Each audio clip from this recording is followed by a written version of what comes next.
যুক্তরাষ্ট্রের যুদ্ধজাহাজ, যুদ্ধবিমান সহ বিভিন্ন সামরিক স্থাপনার অবস্থান সম্পর্কে ইরানকে জানিয়ে দিচ্ছে রাশিয়া। মার্কিন সংবাদ মাধ্যম ওয়াশিংটন পোস্টের প্রতিবেদনে উঠে আসে ইরানকে গোয়েন্দা সহায়তা দেওয়ার এমন তথ্য। ৩ মার্কিন কর্মকর্তার বরাত দিয়ে সংবাদপত্রটি জানায়, রাশিয়ার সহযোগিতায় ইরান মার্কিন সামরিক অবস্থান সম্পর্কে টের পেয়ে নিখুঁত হামলা চালাতে পারছে। যুদ্ধ শুরু হওয়ার পর থেকেই তেহরানকে এমন সহায়তা দিয়ে আসছে মস্কো। তবে রাশিয়া ইরানকে ঠিক কতটা সহায়তা দিচ্ছে তা পুরোপুরি স্পষ্ট নয়। কর্মকর্তাদের মতে, যুদ্ধ শুরুর এক সপ্তাহের মধ্যেই মার্কিন বাহিনীর অবস্থান শনাক্ত করার ক্ষেত্রে ইরানি সামরিক বাহিনীর নিজস্ব সক্ষমতা হ্রাস পেয়েছে।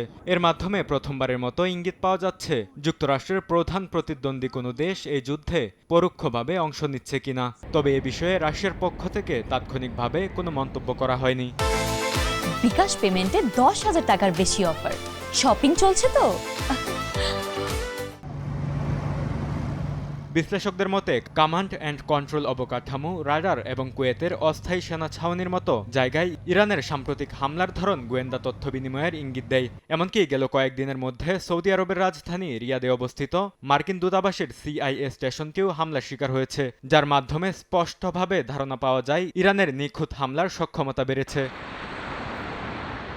তবে বিশ্লেষকরা বলছেন, ইরান ইস্যুতে রাশিয়া সরাসরি হস্তক্ষেপে আগ্রহী নয়। ক্রেমলিন এটাকে নিজস্ব সমস্যা বা যুদ্ধ হিসেবে বিবেচনা করছে না। কৌশলগত হিসাব নিকাশে রাশিয়ার কাছে এখনও সবকিছুর ঊর্ধ্বে ইউক্রেন ইস্যু। বরকতুল্লাহ, সময় সংবাদ।